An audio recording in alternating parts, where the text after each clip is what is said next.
Halo teman-teman kos-kosan, gimana kabar kalian? Baik-baik saja kan? Jujutsu Kaisen chapter 196 versi Fan Translate telah banyak beredar di internet. Jika di chapter 195 kita mengetahui bagaimana Maki bingung tentang perbedaan dia dengan Toji, dimana setelah Daido mengkritik Maki kalau dia hanya bisa melihat apa yang tidak bisa dilihat Daido, tapi Maki melupakan hal yang harusnya dia lihat lebih dari hanya sekedar melihat makhluk yang tak kasat mata. Yap, dari sini Maki agak bingung, namun Daido pada akhirnya menunjukkan tebasan powerfulnya yang langsung membelah tubuh kutukan Naoya. Dari sini Maki kaget sekaligus bingung. Maki kaget karena saat dia gunakan pedang Mai tidak sekuat itu, dan hal tersebut membuat Maki bingung apa yang dimaksud Daido mengenai hal yang tidak bisa dia lihat. Padahal Maki sudah mendapatkan batasan surgawi layaknya Toji, tapi dia masih belum bisa sekuat Toji. Ya, pada akhirnya Maki bingung apa yang membedakan dia dengan Toji, dan di chapter 196 inilah Maki akan menemukan jawabannya, namun bukan melalui samurai Daido,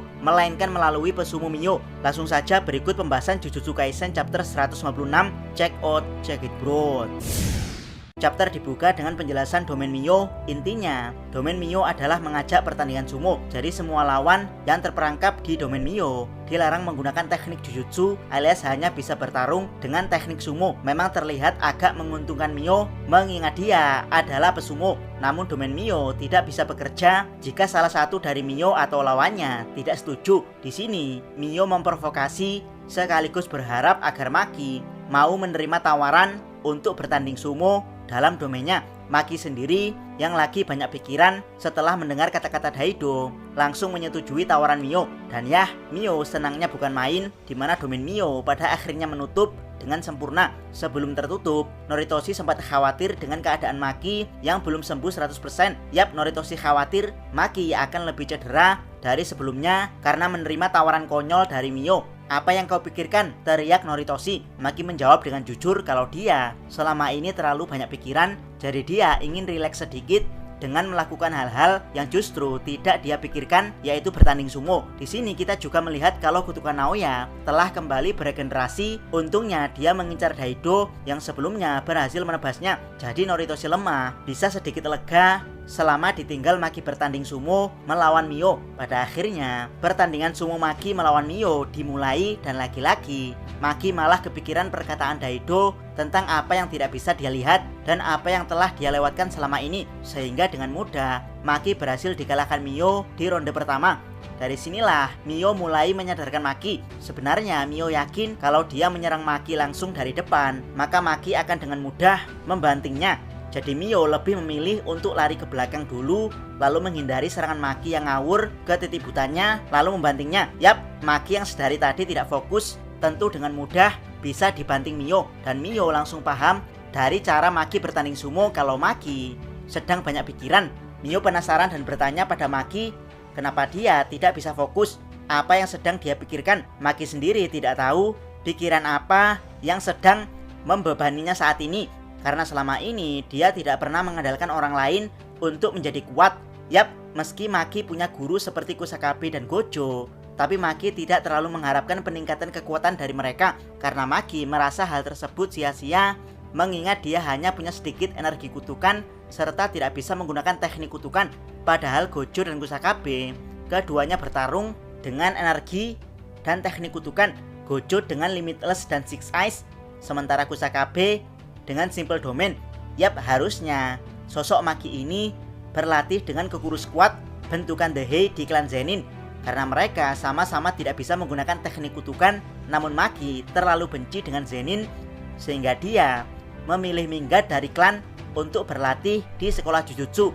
Ya, meskipun akhirnya dia berlatih dengan mengandalkan dirinya sendiri yang memang berbeda dengan murid Jujutsu lainnya. Dari sini Mio mengatakan kalau dia sebenarnya tidak terlalu paham apa yang dimaksud samurai Daido tentang Maki yang tidak bisa melihat sesuatu. Namun Mio memahami bagaimana cara mengatasi Maki yang galau karena terlalu banyak pikiran. Mio tidak ingin menjelaskan langsung pada Maki, melainkan dia ingin menjelaskan lewat sumo. Intinya Mio ingin Maki membiasakan dirinya dari semua hal yang menawannya. Maki sendiri bingung apa yang menawannya. Mio menjelaskan apapun itu, baik diri sendiri, lawan, kutukan, atau mungkin manusia. Maki bingung, bukannya sumo juga sama, dimana mereka juga dikekang oleh aturan sumo ketika di ring. Mio membenarkan hal tersebut, Tapi para pesumo sangat berbeda ketika di luar ring, di mana mereka hanya manusia biasa yang terkadang juga berteman dengan lawan tandingnya.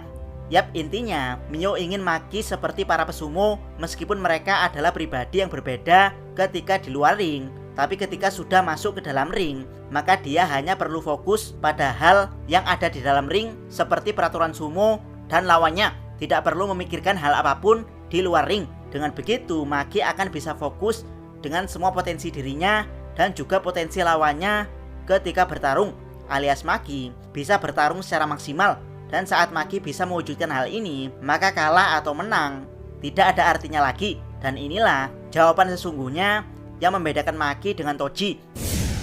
Batasan surgawi memang sangat kuat, tapi batasan surgawi juga punya batasan, yaitu penggunanya sendiri. Abdikos contohkan Kokichi Muta alias Mekamaru. Dia memang punya batasan surgawi yang sangat powerful, yaitu punya pengendalian energi kutukan yang sangat besar, bahkan dikatakan mampu menjangkau seluruh negara Jepang. Namun ya, Muta membatasi potensi kekuatannya karena dia tidak tahan dengan tubuh batasan surgawi yang sangat menyiksanya. Jadi alih-alih fokus mengembangkan kekuatan batasan surgawinya yang sangat powerful, Muta malah membenci batasan surgawinya sendiri. Andaikan dia disuruh memilih batasan surgawi atau tubuh normal, maka Muta akan memilih tubuh normal, sehingga meski punya potensi yang luar biasa kuat, tapi Muta kalah hanya dengan panda. Karena apa? Ya karena Muta membenci dirinya sendiri. Jadi yang membuat batasan surgawi Muta lemah sebenarnya adalah kebencian Muta kepada dirinya sendiri.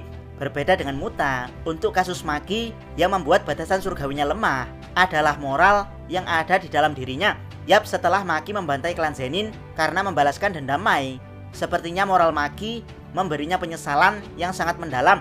Termasuk ketika pindah ke SMA Jujutsu, moral Maki mendorongnya untuk banyak berlatih sendiri karena dia tidak pede dengan teman-temannya yang punya banyak energi kutukan. Apalagi teman sekelas Maki adalah Yuta yang notabene adalah bocah yang dianugerahi dengan kekuatan turunan yang sangat-sangat besar. Jadi Maki sepertinya tidak pede kalau dia bisa menjadi sekuat teman-temannya. Padahal Toji yang punya kasus batasan surgawi seperti Maki sama sekali tidak peduli dengan yang namanya moral. Atau bisa dibilang Toji sama sekali tidak bermoral. Toji senang sekali berjudi dan main perempuan. Bahkan dikatakan kalau Toji sering dapat uang banyak namun langsung habis untuk berjudi. Demi bisa mendapatkan uang untuk berjudi, Toji sering melakukan pekerjaan apapun dan seringnya dia dapat orderan untuk membunuh para penyihir. Saking seringnya Toji membunuh para penyihir, dia sampai mendapat julukan Sorcerer Killer. Saking tidak bermoralnya Toji, dia sampai rela meninggalkan seluruh keluarganya hanya demi menjadi penjudi. Yap, setelah kematian Ibu Megumi, Toji meninggalkan Megumi pada istri keduanya, yaitu Ibu Sumiki. Toji baru punya sedikit moral ketika akan mati setelah separuh tubuhnya dihapus Gojo dengan teknik Purple. Saat itu Toji memasrahkan Megumi pada Gojo dan akhirnya mati. Yap, Toji bermoral hanya sebelum mati. Jadi sebagian besar kehidupannya sama sekali tidak bermoral. Namun justru karena tidak bermoral, Toji jadi punya kebebasan mutlak pada batasan surgawinya. Dengan kemampuan batasan surgawi yang sulit dideteksi pengguna energi kutukan dan juga sikap licik yang tidak bermoral, Toji pernah membunuh Gojo sekali, padahal Gojo saat itu sudah sangat kuat